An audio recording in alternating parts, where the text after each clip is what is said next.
Mm. And I'm just going to call Stephen in. Call him in. Yeah. See if he arrives. So, friends, let's begin. Whoever's ready can pick up the piece and share what your experience has been in this spring journey home.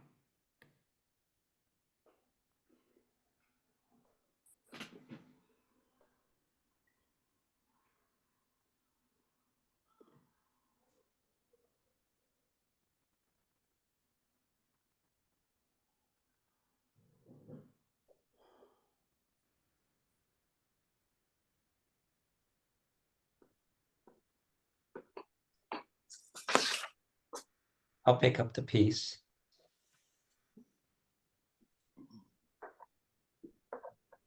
Really hasn't felt like spring. It's actually been front loaded into summer. Warmer temperatures, heat, lots of sun. I think the desert did that for me.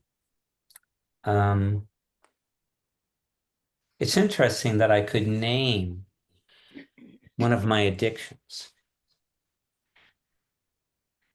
and that addiction being talking.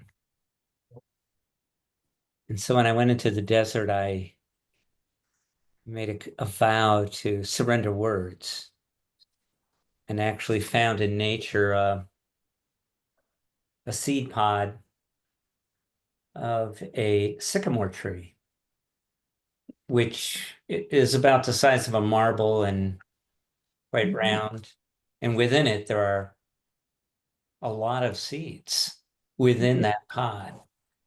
So my covenant was to surrender 1,000 words for each one of those seeds.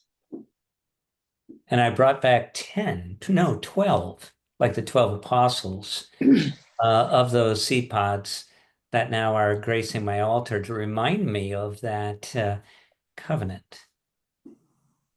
And so it's a time for me of like pausing.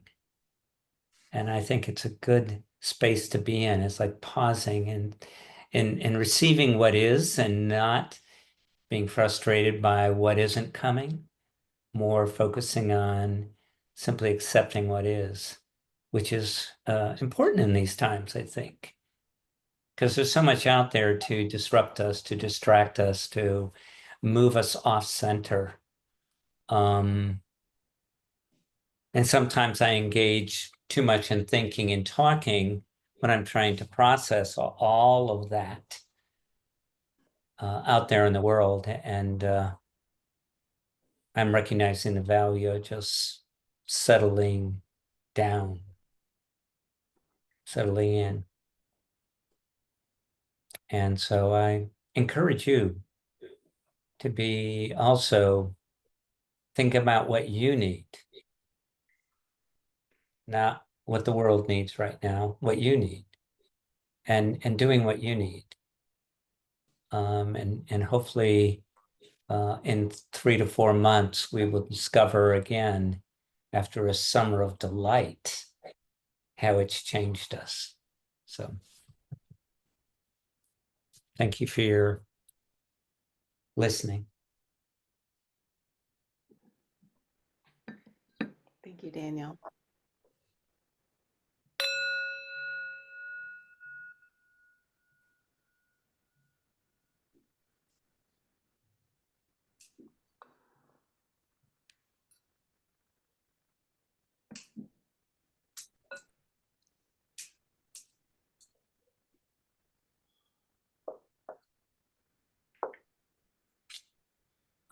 I'll pick up the piece. After my husband died, I did a lot of stuff that I've been putting off, and some of that has been planting. I didn't weed last year, so I did a lot of weeding. Lots and lots, just spending a lot of time in the dirt. And some of you know that as a child, I spent a lot of time in the dirt. My mother took care of my grandmother, my mother and my sister took care of my grandmother, and I was the youngest. So I was just kind of left to play with myself. And we had a backyard that didn't have any grass. So I just went out and made mud pies and stuff like that. So as I've been planting, and it gives me some time by myself. And so this year when I was in the yard, you know, I decided to just talk to God and say, you remember when we used to talk when I was playing in the dirt? I'm playing in the dirt again. You wanna talk? And at every turn, you know, it hasn't been the best spring for me, I have to say. But at every turn, God has come through to me in people.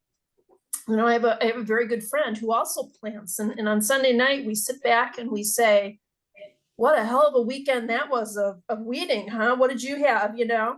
So there's a connection there. And at the funeral and the wake, you know, love came through to me through people. And today I had a sewer backup in the basement.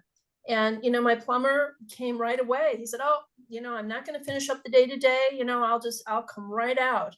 And he had it fixed within a couple hours. And to him, it was just no big deal. So, you know, I've just so appreciated that second chakra and the relationships that you build if you just let them happen and if you see the kindness of God coming through them. He's back in the middle. Mm.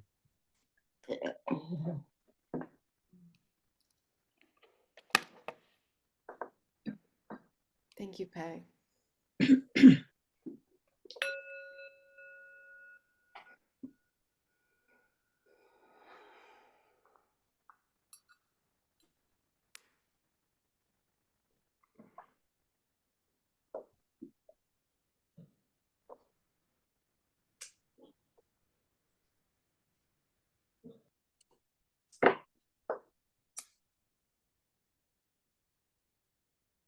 I can pick up the piece in the middle.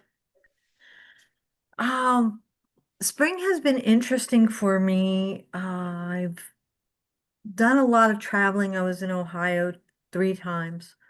I'm gonna be traveling again through the summer. It just seems that's a lot, but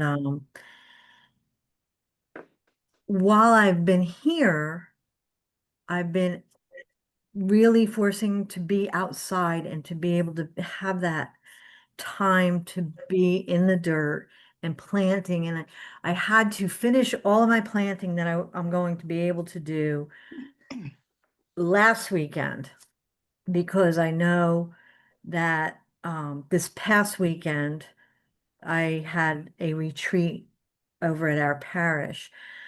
But being out there, not forcing because I want it to be, I would have my mornings and my prayer time and just listening to the animals. And I felt like there was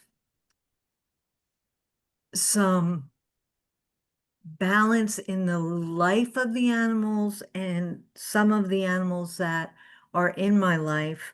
My sister had, and I may have mentioned somewhere because it was a crazy time, she lost 2 dogs that they had within a week and a half of each other. One was 3 months sick, and one was 9 years old and just died unexpectedly. And my son, while I was away on my last trip, called me at midnight. His German Shepherd, who's his lifeline buddy, he's 8 years old, and he had to have emergency surgery for replacing a spleen, or not replacing it, removing a spleen. So it was like this contrast of all this life is happening, and then in the animals, that's where I was seeing it, in the animals, and just seeing the cycle. So it kind of kept me in a balance of alive and then sadness. But when we were talking about the waters and the chakras, and I've just been able, in all of this, I've been able to just be. I felt so far away from my son, but I was in communication with him and, you know, just talking with him. Fortunately, he had somebody with him during the whole ordeal. but his dog's doing well, so I'm grateful for that. And he's hopeful to have another 2 years with him. But for me, with that chakra in the water, I've been able to travel, but I've been able to be here. I'm able to be out. And then with this retreat this past weekend, it was for our young adult, not even adults, they're high school kids, 9th grade to 12th. And there was so much love that was on that retreat that just energized me. But the funny thing is, one of our team leaders with us, we had a team of 11. I've met him several times. He comes from over in Melbourne. He comes and helps our parish, and his name's Roshan. But every time, and that's all I thought about, because I kept saying through this spring, I've been in this calm pool. And every time I would talk to Roshan, I would be with Roshan, all I can think of is ocean because of his name. And it made me think, ocean, the summer is coming. Like that's when I'm at the beach, or that's when I'm really hearing those tides and things happening. So I just felt like God saying, okay, it's time. You're doing what you're doing in your life and where you're supposed to be, but I'm bringing heavier water and more water. And so that's what I have to share. Thank you.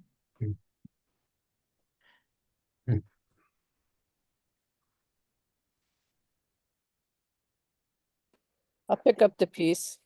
I don't know if you can see this, everybody. Let Welcome. me ring Oh, the I'm bell. Yeah. sorry. No, perfect. Okay. 7:52 this morning. Welcome to Elizabeth Letitia James. A new generation in our family. My great. Ooh, that felt really scary. Me. Great, yeah. I show that to you because it reminds me of everything's about change, and being present with the change and enjoying it. And this spring is, for me, it's been all about getting to know my backyard and getting to know the animals in our yard. And being able to identify the birds when you hear them in the morning, being able to see when how the squirrels respond to the climbing all over the feeders, and so much about the backyard is it just makes so alive. I'm sitting in it right now. And when you're present in God's creation, things start talking to you, and there's lots of things talking to me now. You can't hear them, I can hear them. There's probably 3 or 4 birds right now talking to me. And it's really cool when you just stay present. I've become this spring, a much better listener. And I'm talking about real active listening, not only to the birds, but to relationships and to people. And I love engaging in one-on-one conversations with people. And because I do think that this world is all about the relationships that we keep and that we love. And I guess I want to say thank you to you, Amy, and to Jimmy. You're not getting paid $1 million for this. You're doing it out of love and out of God's gift that you offer us. And I'm so grateful. And I'm grateful to everybody else in class here, because I think this will be long. We're going to be in relationship for a while. So let's stay with him. I put the center back in the middle.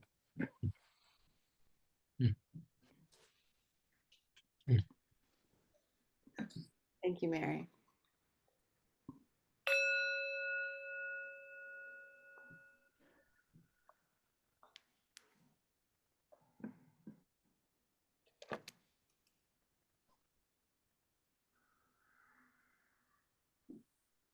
I'll pick up the piece.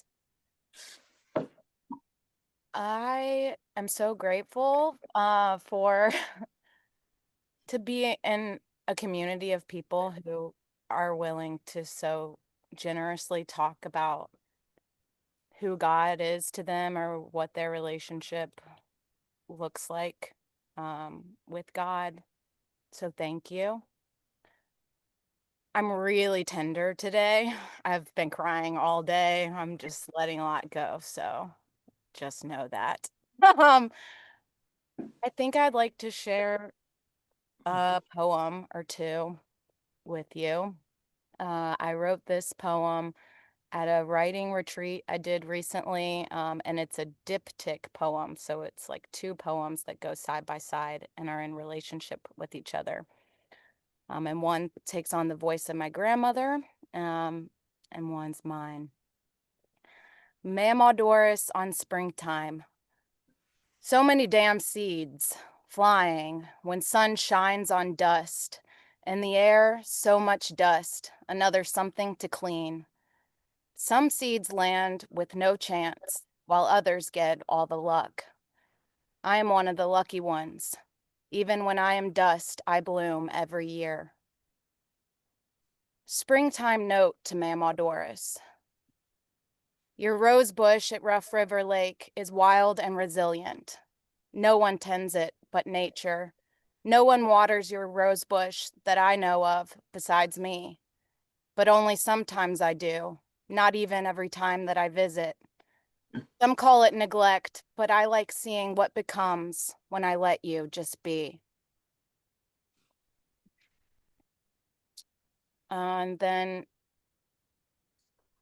if I have time, I'll share one more, which is I met this woman during my artist residency at Sisters of Loretto. Her name's Elaine Prevelet, and I was engaging with things she had written. And she wrote this pamphlet called Reflections on Simplicity when she was spending time some Quaker place. But she now has dementia. So I met her 3 times, but it was like a first meeting each time. And I wrote this poem for her. Reflections on Simplicity. She shows us what we are made for, simplicity. She left you full of thanksgiving. Little by little, step by step, let the cup that is yours be sipped empty. Be washed clean. Simplicity prepares you for the next life who stands in your doorway. Simplicity meets simplicity. Seeking kinship, she found you. Blue eyes and left-handed too. How marvelous.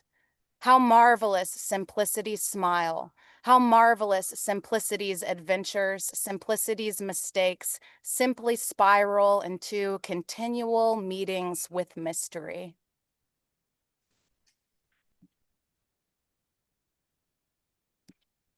And I'll leave it at that. Thank you.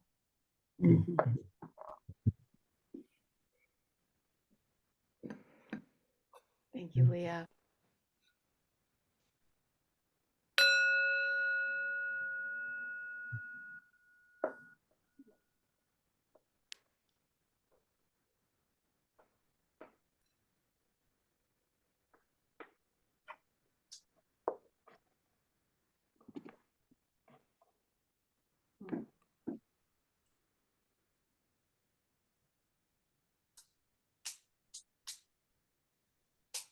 I can pick up the piece. It's Rowena.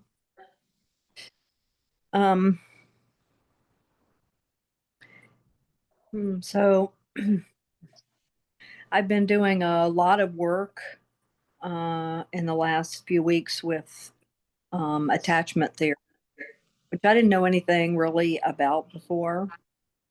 And, you know, there's that saying, when the student's ready, the teacher will appear. And so a teacher did appear. And I've been working with him. I don't know him. It's actually just someone who's doing a lot of videos, but it's just been really remarkable. And so I felt like I had like this tremendous breakthrough today. I've been kind of playing around with reparenting, but I didn't get into it until yesterday. I'll see if I can show you this. Let me see. It isn't. How do I get it to? So the camera doesn't work apparently, right? if I'm on Zoom, so I can't show you that. Well, anyway, there's a picture here of me, 5 years old, and I keep You that can, you little. can rotate it around. There's a little rotation sign down there. That's okay. Go ahead. Okay. Anyway, yeah, it's not important. So, and then last night, because it just felt really awkward to me to like contact this inner child, and even though I believe the theory, it just feels weird to me. And anyway, but so I started with just writing a letter, to the one I call little one. And it just really poured out of me when I was journaling last night. I just wrote this whole 2-page letter to her and promised her that I would, and the way I put it is I never throw her to the wolves ever again. And that is to endure relationships that are really damaging to me, and painful, and just stay in them because I'm so desperate for love and so desperate for everything that I did not get early on, and really to recognize those patterns. And so, and one of the things is I promised her that I would not leave her, and that no matter how big the big scary emotions were, that I would not numb out, and that I would stay present, and that I would be her, and that she could trust me. And so this morning I was working out. It was pretty strenuous. I was here by myself in the apartment, and after the workout, all of a sudden, I said to her, "I'm still here. I'm still here with you." And all of a sudden, like this emotional like tidal wave came through that I did not expect, and I cried so hard I was actually on the floor, and I could hear her so clearly, like saying, "But you did this," and I had all these memories of throwing her to the wolves and being in really abusive, terrible situations, and things that I'm so ashamed that and all that stuff just came out. And the whole time I kept coming back to, "I'm with you. I'm not leaving. I'm with you. It's okay. I'm not leaving." And then more would come out. I must have cried for 45 minutes. But I knew that that was like the real deal. Like that was the real deal, man. And it's not just that I feel better, because crying will do that. It's not that. It's like I feel like I have this like I heard it. I have this like really best friend and someone to take care of and mother. And that just felt like a very second chakra kind of experience. I'll put the Definitely. piece in the middle. Wow.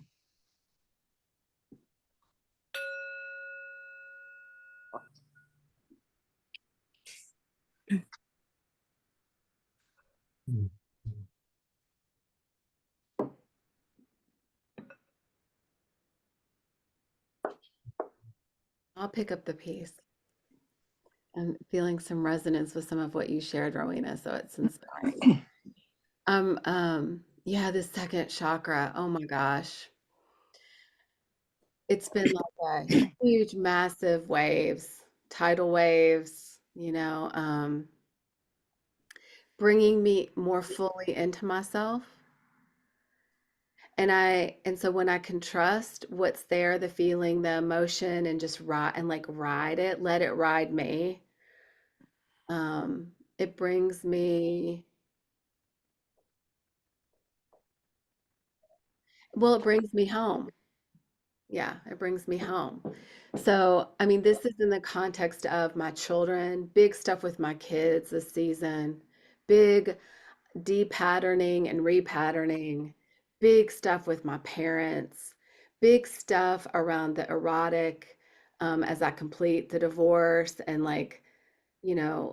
listen and feel into what sexual attraction and that erotic, like where it is in me now and how that brings me alive, and seeing patterns within that, archetypal patterns that are really good to notice and help me see some of the ways that I have, yeah, well, lived on that dark, that shadow side, the victim side.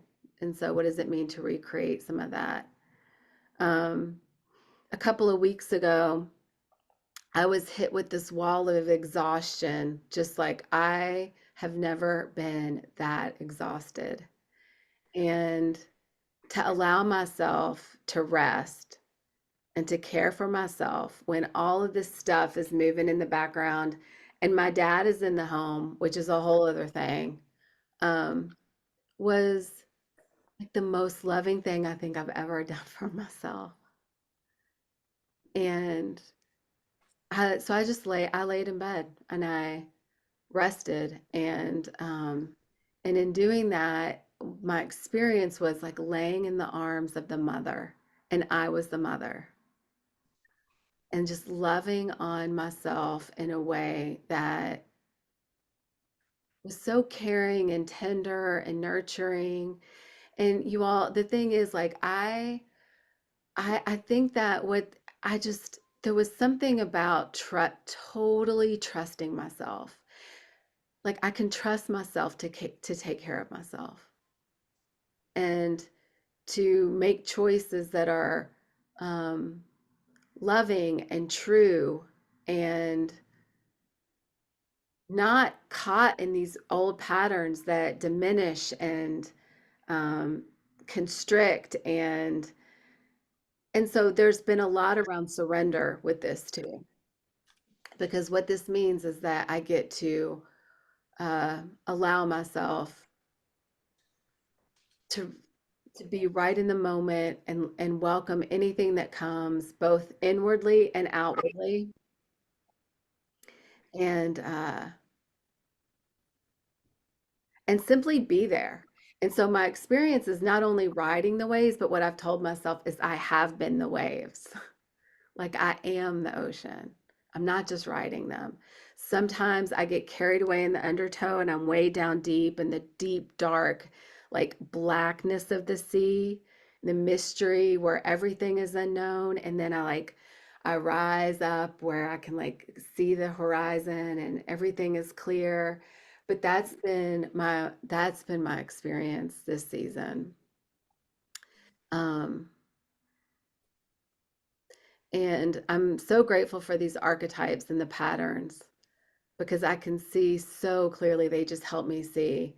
And there's not any shame that comes. So I think I've been working with that too. It's particularly the demon that comes with the second chakra around guilt. Seeing where the guilt comes and like, oh, letting it just wash away, wash away. So for me, there's been a lot around the erotic, working with the erotic and welcoming this within me and not being scared of it, and also uh, working with it almost like it's the alchemy, like working with this energy that is so strong and potent, and it takes me right into this much bigger, much more powerful agape love. It's just like love is, and so the language that I've been saying is, there's been stuff around money and sex, and that with money, it's been making a living, and now I've added on to that making a living, making love. And it feels like it feels so alive being in that place, like wanting to, and not just wanting to, but making a living, making love. Making a living, making love. Yeah, it's changed my relationship with everything. Yeah, and so much gratitude for this space, this learning. Yeah.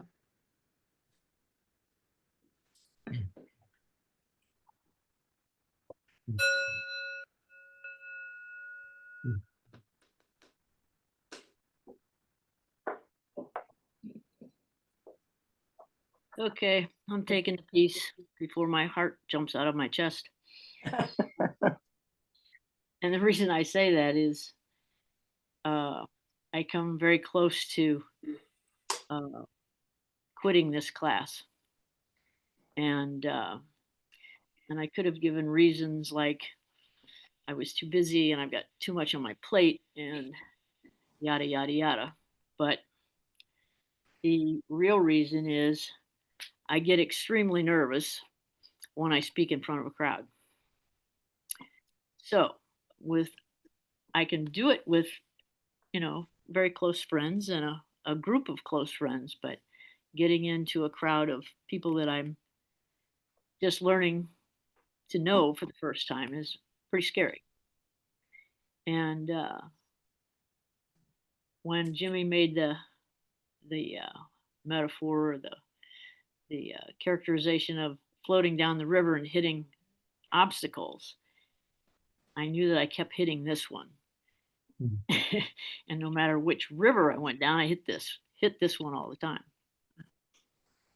So I decided that I needed to maybe look into what the root cause of this was. Because why would I get nervous? Because I don't get nervous being stupid and doing silly things in front of people. But when I speak about inner things, it's like, ugh. And so all of a sudden, a memory popped in, and it was in the 8th grade. I just graduated, and we were at a first big CYO meeting with all the upperclassmen. There was a discussion or whatever, and I raised my hand to speak. And when I did, about halfway through my whatever I was saying, some of the upperclassmen started laughing. And I finished what I had to say, but internally I was crushed. I was ashamed. God, it was awful. And I think that might have been what started it. I don't know. So, anyway, the second chakra or spring has caused me to look at myself like a really hard nut to crack. And I think that nut's finally cracking. And once I started writing about this, I could feel there was a release. And it was like maybe, just maybe, that rock that I kept hitting kind of got shaved off a bit. And so anyway, I do know that old wounds, uh, we carry them with us. Uh, and I think looking at springtime and opening, like maybe you ever seen a leaf that doesn't quite open right, kind of gets all crunchy and crinkly, and it comes out sort of abnormal, an abnormal shape. That's me. And What it was you. what is that? So it was you. Ah, Yeah, well, maybe I'll you've open it. expanded. You're expanded there. Maybe. Anyway, Oh. I want to kind of desensitize this piece, and that's kind of what I've learned so far. Mm. I'm done. Oh. Yeah, agreed. Thank you, Marcia. Mm. Mm.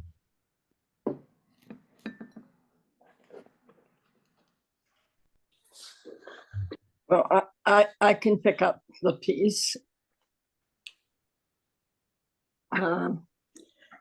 Like being gay and working in a school district where they fire you, the John Birchers wander around and trying to find you in a compromising position, and then you end up getting fired. Sort of caused me to close down in terms of really sharing myself and who I was. Like you really couldn't go out on Friday night and have a beer with the people you work with, because you talk about what you're doing over the weekend and you talk about your family, and you know, and you can't really go hang out in the teacher's lounge because you get into those conversations too. So I sort of consider myself sort of invisible and sort of just busy doing whatever job it was I was supposed to be doing at that time. So during the last year, and especially during the springtime, I've been really looking at that. And so I've been trying to initiate conversations with people. Normally, if I'm in a group, I'm to stand there and listen to other people talk and reflect upon it. And then I may get in touch with them individually and have some other conversation after, but I'm not going to talk in the middle of the group. But I found myself doing all kinds of talking, making strange statements and looking at people's funny expressions for something that I've said, because I'm really sort of just learning how to have casual conversations. I know how to have intellectual ones on a topic I'm interested in, but man, in just a little old social situation, I'm hitting every little rock there is in the ripple, I tell you. But anyway, I got around quite a few of those rocks this time, so I'm feeling pretty good about at least doing the risk part of that. And so then we had a meeting yesterday after church from the formation for church. And so one of the fellows in the group got talking about he would like to have something so that help people learn how to listen to each other better. Well, I used to do active listening with my teachers, and so I immediately volunteered to help him develop that, because I thought that would be a good opportunity for me to continue on my growth. And I began thinking, how hard is that going to be to try to get a 40-minute program on active listening on topics that people might be willing to even talk about. Well, you can imagine. So I'm going through all those machinations right now, but it's a fun experience, and I'm glad I put my head on the chopping block, and whether it gets chopped off or not doesn't make much difference. I'm going to go forth and do it. So, but I'm very glad to be getting out of the water onto dry land of summer. So I put the piece back in the middle.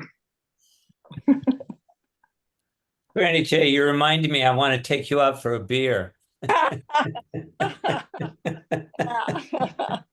No telling what I might talk about. Thank you, Granny Jane.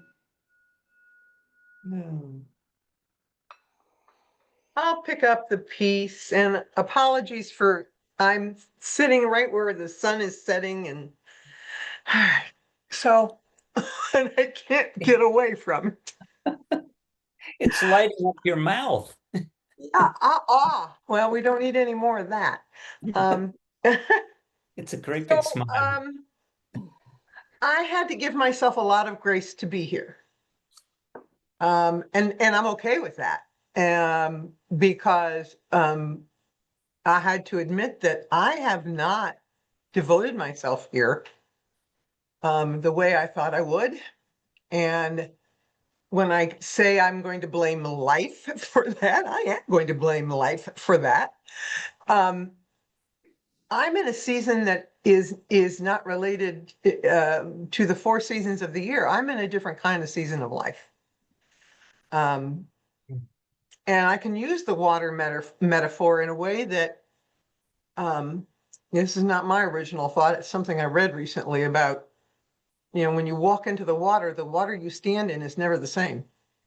That water doesn't stay there. The water that you were in is already downstream. Yes, That's me right now. The water, it's moving, it's bubbling in some places, it's um my my faith is being formed differently.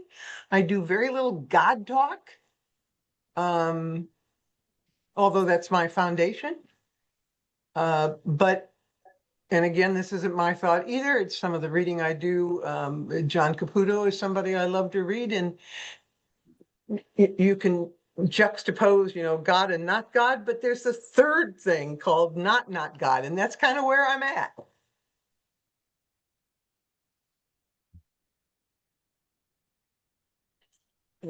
I'm working with an Enneagram coach, working on some shadow work. I'm one of the probably only of us on screen who's thrilled with the delay of summer, because I'm not at all looking forward to hot weather. Don't like it one little damn bit. So these chilly temperatures are right up my alley.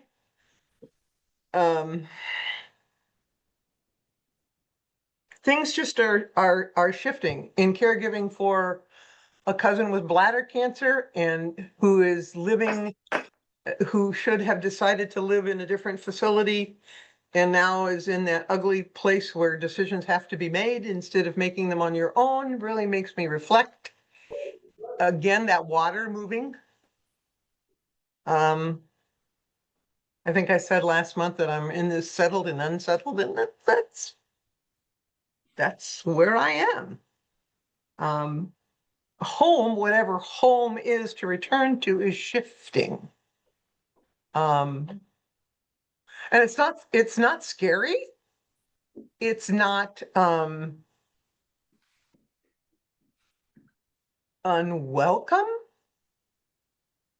It just really is the stage of life I'm in, and it's here. And I can't stop those waters from doing what they're going to do. So yeah, lots of stuff is unraveling. And I didn't know that there was a word ravel. I didn't know ravel was a word. I only thought unravel was a word. Ravel is a word, and they essentially mean the same thing. But one is kind of to almost take apart to destroy, and the other is kind of like to take apart to disentangle or untangle, and that's where I am. Untangling.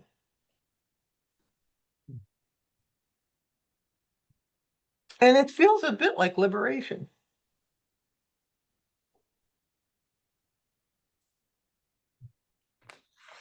Keith's back in the center.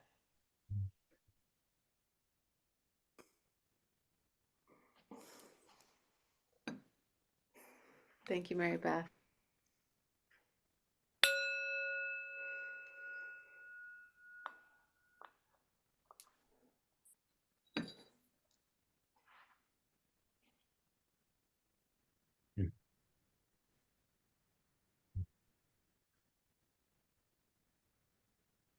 I'll pick up the piece. You all have been this has just touched me so much listening to everyone. I was born in the springtime, so I've always kind of loved the spring. This spring's been weird. And I think from what Jimmy and Amy, you've shared with us and what we've all shared together, and especially my partner Anna in our conversations. I think I've come to a conclusion that what this springtime is teaching me, and what this it really, it really came through in um trying to dig in, because I've said this before. I just didn't understand the second chakra. I just I just had a lot of trouble with it. And I think where I am is that what it's teaching me is I need to take better care of myself in a different way than that has meant before. Um, and I don't know exactly what that means, but it's it's not putting off things that are meant to take better care of myself. Um, and that could, that could have a meaning of, you know, for me personally, as well as personally in my relationships. So I'm really, that's just something I've arrived at in really the last couple of days. Um, uh, Not to feel guilty about um, taking time to take care of myself, instead of, you know, um, doing something for the purpose of getting something done, doing something for the purpose of the product that it produces. And I think that even comes in separating out taking care of yourself for the pleasure of taking care of yourself, rather than for the reasons of, oh, that will help me lose weight, or oh, that will, make my heart healthier, or oh, this that. No, not for those reasons. That's part of that product, but more just to take care of myself for the pleasure of taking care of myself, which I think is important in this area, in this chakra, because it will have an impact on my relationships, my most intimate relationships. And also I've had my relationship with my daughter, not not to put any puns in with rocks in the middle of the river, but it has this rockiness that keeps kind of coming up, and I haven't been able to figure it out. I know what part of it is, which is a big part of it is, just the control of, um,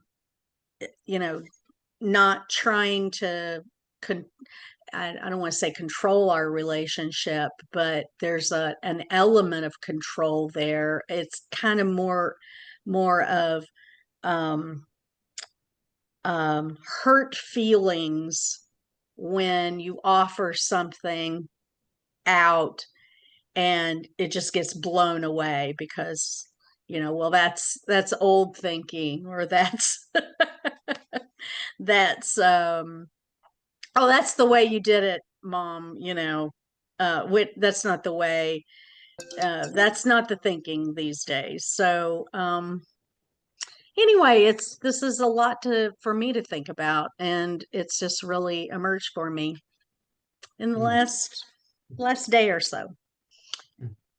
And I'll put the piece back in the middle. Yeah.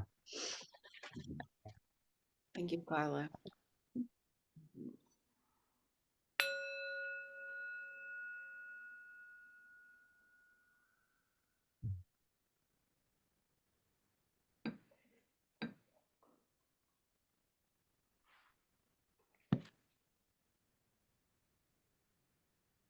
So much is moving the past few days, like way more than I can process. Um, my heart's beating really fast right now. I'm just slowing my system down, listening to my body. Bear with me. Mm.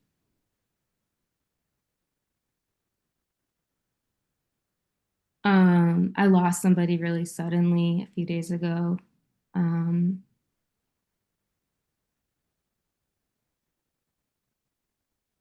he was a patient of mine, but it was a soul connection and it was really unexpected. Um, so I'm sitting in a lot of like devastation and also it was so profound how the news came to me because I don't give my cell phone number out. And a family friend of his texted me and said that they got my number out of his phone. And so there's a part of me that just sees that as spirit, but I don't know how that happened. Um, there's just so much, like, there's so much death. I know I've been talking to some of you about this. And it always just brings me present to like, the other realm and that we're just so briefly just here, in this life, in this form, on this earth, in this way. So it's all just presencing me to the life that I'm creating.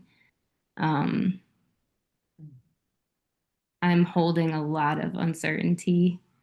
My sister is in the midst of a cancer scare. We don't know for sure, but they've let her know that it's more than likely not breast cancer. Um,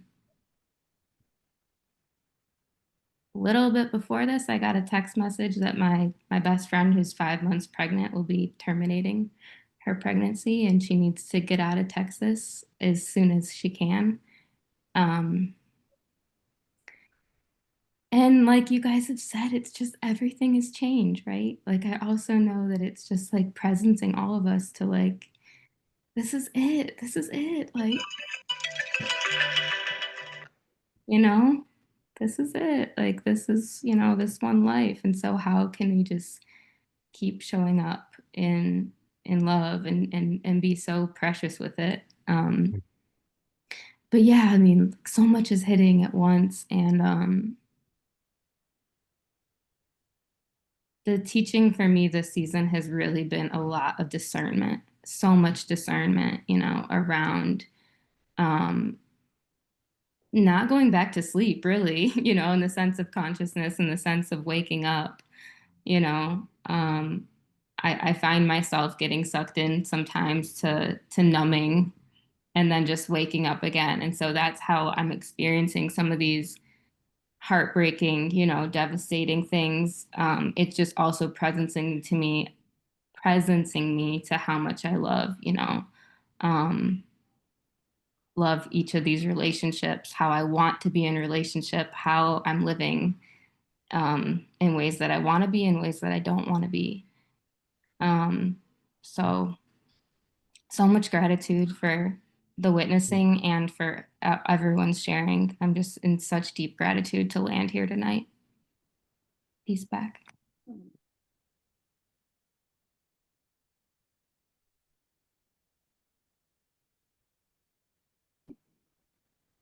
Sorry for that interruption, Jen. Thank you.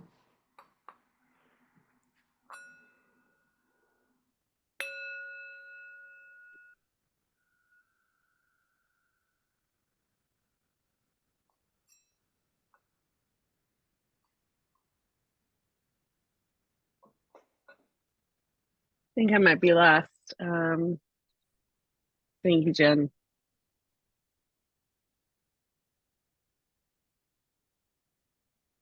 I was reflecting on the water, and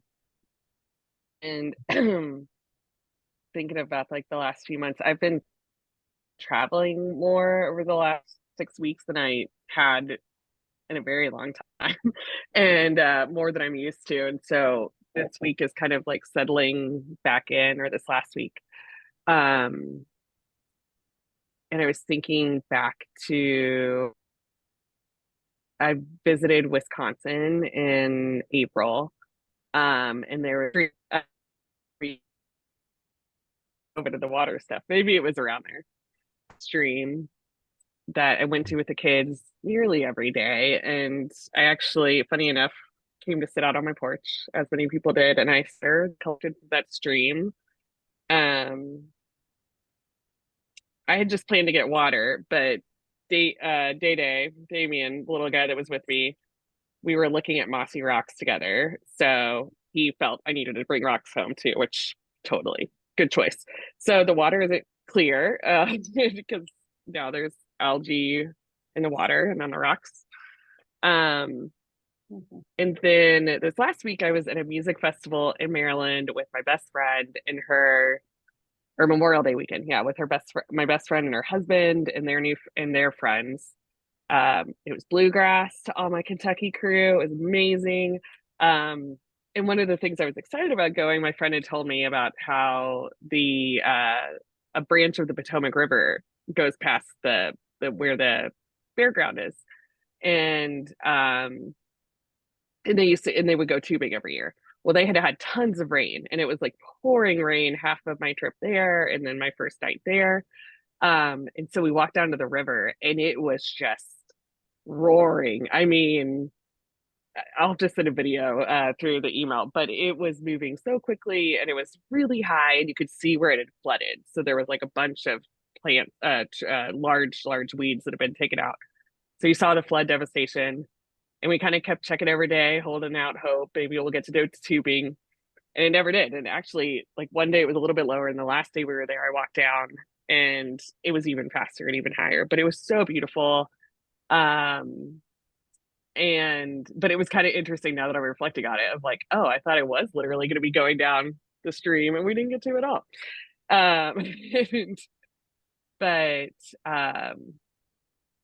Yeah, I'm grateful for those experiences around water. So there's been that water theme, and then there's also been, it resonated a lot with the planting pieces. And then I came home on Tuesday after I got back. I found out, I think I've shared with a lot of you, but I've been doing this like garden building in our backyard, and our apartment building was bought.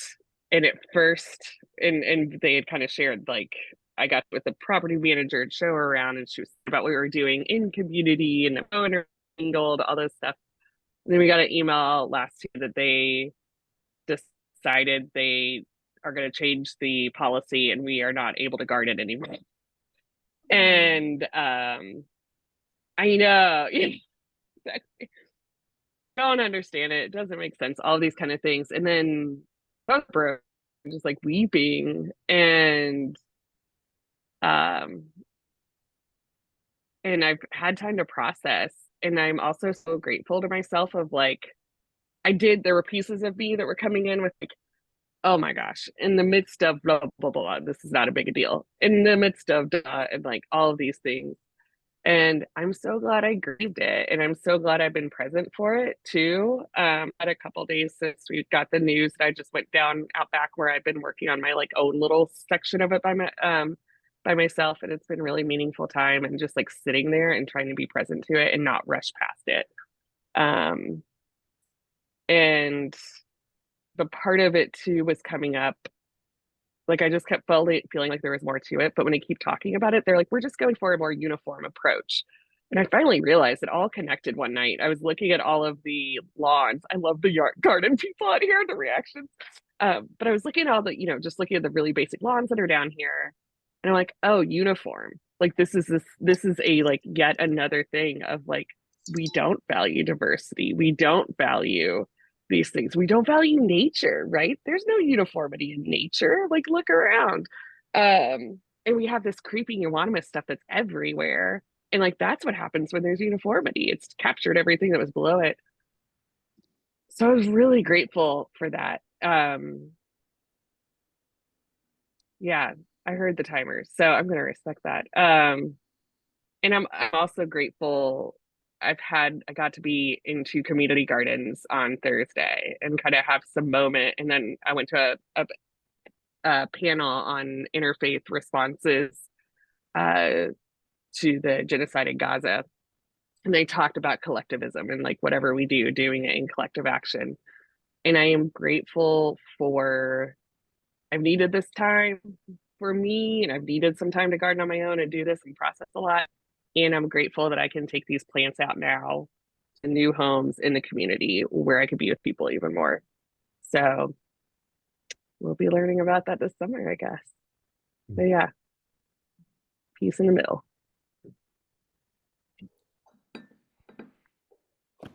Thank you, Anna.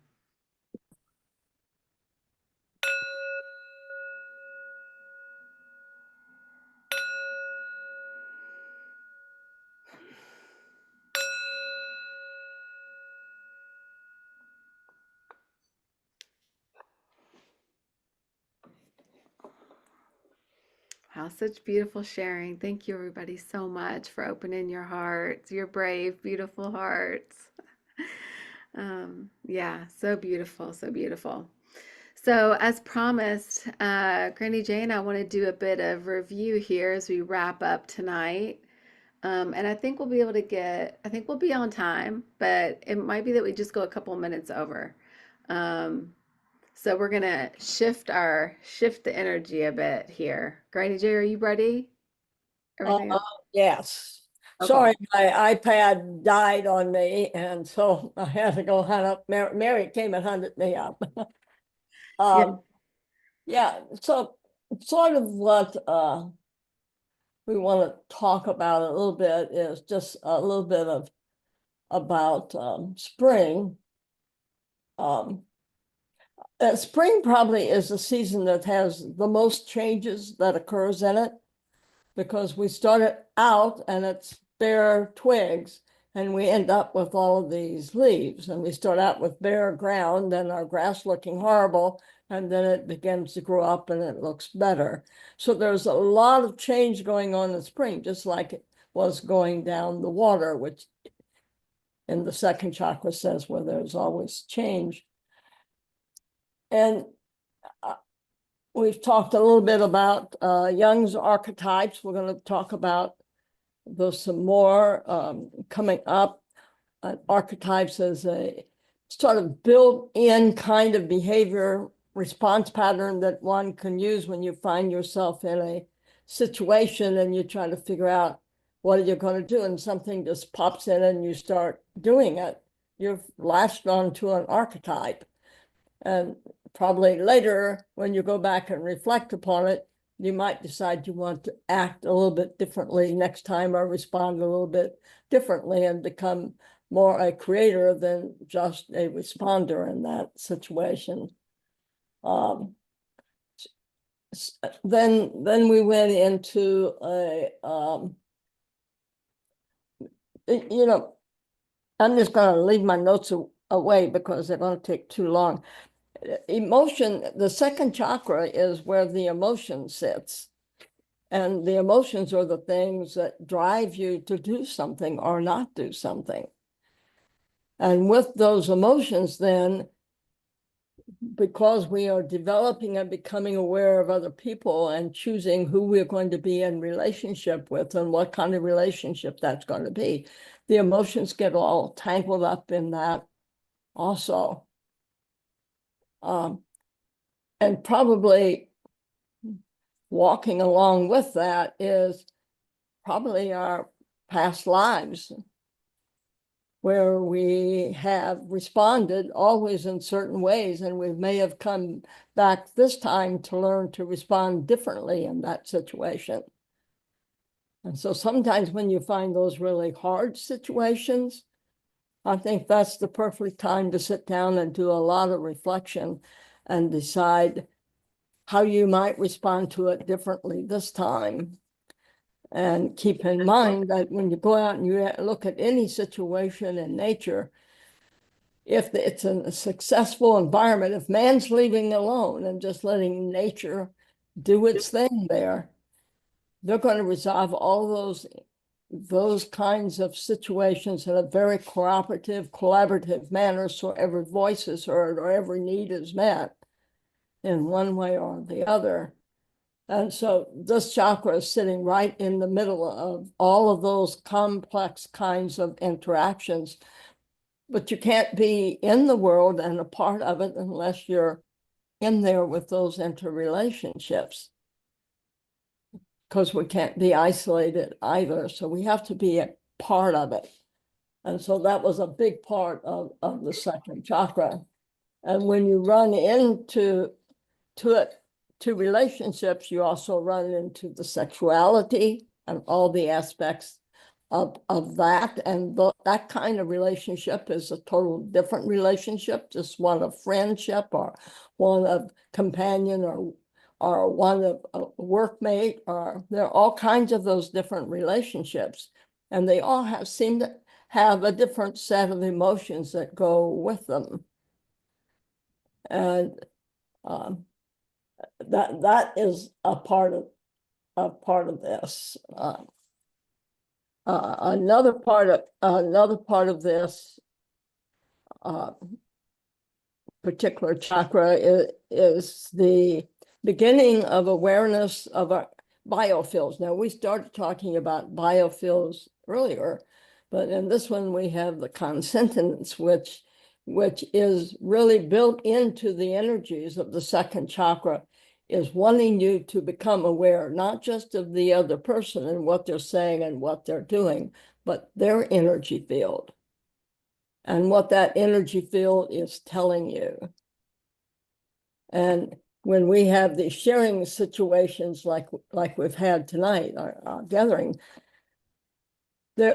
we're spiritually connected with each other through this consentence because of our energies are flowing toward each other and intertwining and mixing with them. And each of our energies is helping the other people's energies in certain ways. So like even when you think of another person and you're sending energy to them and making connection, how many times have you thought of someone and then they've called you in the next couple of hours, or you've seen them or something? I mean, that's what this is about. And that this chakra is where all of this is seated. This is also where your soul resides. You know, I don't know about you, but I've queried what is the soul my whole lifetime, trying to get a handle of what it is. I'm still far from getting there, but this is where the soul resides. This is where you decide to become a part and interact with other human beings and with other organisms on the earth. And we heard a lot about our relationships with dogs, because they come into our lifetimes and they give us a lot of comfort and unconditional love. And if there's anything each of us want, is some unconditional love, and an animal will do that. A dog is superb at it. A cat's a little bit more funny, right, Marcia? A little more choosy. But a dog, on the other hand, man, if there's a hand there to pet, get busy petting, you know, it's right there with you. The whole aspect of pleasure fits in here, and we Americans do not give ourselves permission to just have pleasure. But pleasure is an important part of being human, and is an important part of being an enlightened spirit, is to find pleasure in the moment. And if you're not finding it, go out and find something that gives you pleasure every day, or something you like to look at that gives you pleasure, or something you maybe like to listen to in music that gives you pleasure. But do something that gives you pleasure, because I think it's important. Another huge part of this is touching. And Amy, you talked a lot about touching last time, and the importance of touching. If you're with someone, you're having a conversation with them, if they reach over and touch you, Americans are more like, well, I'm a German, I was raised Germans, and so if you reach over to a German, they're not likely to back away. Now, on the other hand, the Italian's going to be in your face. You say, "Oh my God, what's going to happen next?" Because our cultures are different. And so we sort of need to know those cultures, but we still also need to be aware of the fact that we need to touch another human being every day. We just have to for our own health. And if there's anyone that needs consolation or anyone's ill, Amy, you can talk about how important that touching is, right? Yeah. Yes. Oh, yeah. It's so important. And these Yeah. places of healing, these places that are supposed to be places of healing. And I would say this is true with the hospital too. And I'm thinking, but my mom just had she's had an intense series of stays in the hospital. And it's just, and as you all probably know, I'm working right now in nursing homes. And so to see the lack of compassionate, loving touch in these places and the hunger for touch, such a hunger. And as healthcare providers, we're actually trained not to do that. It's not appropriate. I'm breaking rules left and right just to simply hold somebody's hand. Or how many times they ask, "Can I give you a hug?" And it's not a problem for you to give me a hug.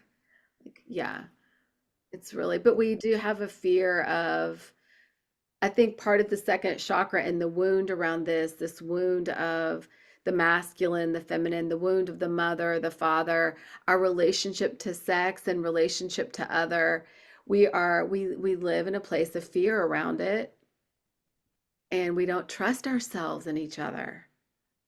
And it's wreaking havoc on our relationships. I keep hearing the commandment, love yourself and love your neighbor. Carla, I heard this in your share, like learning to take care of yourself. But this piece, this is for me, this is what the second chakra does. It's all about learning how to be in right relationship, in right, healthy relationship. And it's like an ongoing consensual thing, choice, moment by moment. We're choosing, we get to choose. And so yeah. I guess there are two other things. We learned two really important things. One was non-attachment. It's not wise to get attached to something, and that has to be true for your life to go right, because you can just bet that attachment's going to get clipped. You have to have the relationship. You have to work on having a close relationship, but attachment to anything will become a problem. That's for sure. And the other one, that was surrender. You have to surrender whatever situation you find yourself in, take a look at it and figure out how to get out of it so everyone is served in the process of doing that. But that surrender is an essential. So those are two really biggie sort of things to put on the wall to keep in touch with, because if something is causing you angst, put it up on the board and see if you're attached to that. It has to be this way in order for my life to be okay. And if it says that, then you need to take a look at it, because the only thing that has to be okay in your life is your relationship with God. And I can't really tell you who I can say who God is, but it's the creator spirit, whoever that entity is. And if you have a right relationship with that entity, you're one with everything else in the universe. You're one with everyone you're interacting with. You're one with the trees and with the bugs and with the birds, and you're in a state of oneness. And that means you're in total present time, because the only time you can have that is when you're in absolute present time. I think that's about all I want to say about the second chakra. It's going to be with you and cause you problems your whole life. Congratulations. It's a great learning place. Yes, yeah. For 95 years, I can tell you, almost 95, yes, it's going to be there in your face. And From experience. it's meaning to life, gang. Much to look forward to. Yeah, right. Oh. Yes. Oh, goodness. Yeah. So I just want to move your bodies, whatever it is, and I'm gonna close out with the song. But before I do, just wanting to say we'll be together next time, June 16th, and we'll begin summer. And so between now and then, enjoy all that we've learned, and let's continue to practice letting go of everything that no longer serves, opening, just joining with the flow of life. I love, Mary Beth, as you described and reminded us that water is just constantly changing. And so just like learning to just watch it, watch it flow, watch it go. But And the third chakra is wonderful because it's going to be all about you and how you use your power, gang. So it's going to be an exciting, personal, take a look at yourself time. Let's do that. Okay, let's see here. All right, here we go. So if you all remember, we started with Vivaldi Spring and we're going to end with Chopin Spring. So here's the little music to take us out together, and just so much love, so much gratitude. I'll send out the recording later. Take care. Keep loving on yourselves.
I just want to acknowledge that we're a little bit past. So if you need to jump off, please feel free. If you got a tinkle of all this water's making you tinkle.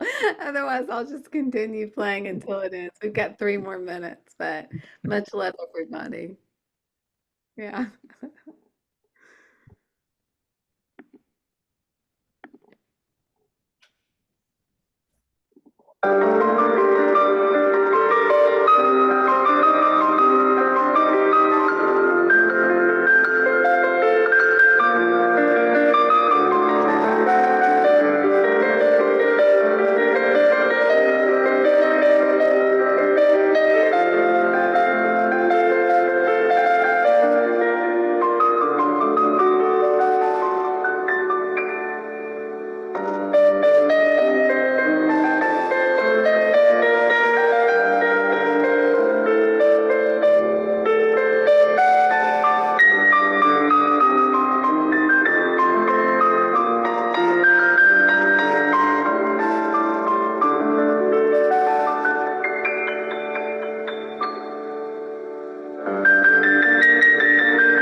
Great. Thank you so much. Blessings. Hi, Tammy. Thank I'll you, give you a everyone, call. so Thank you, much. everyone. Looking forward to seeing you Thanks all for in sharing. June. Good night. Good For seeing you, Tammy. night. Yeah.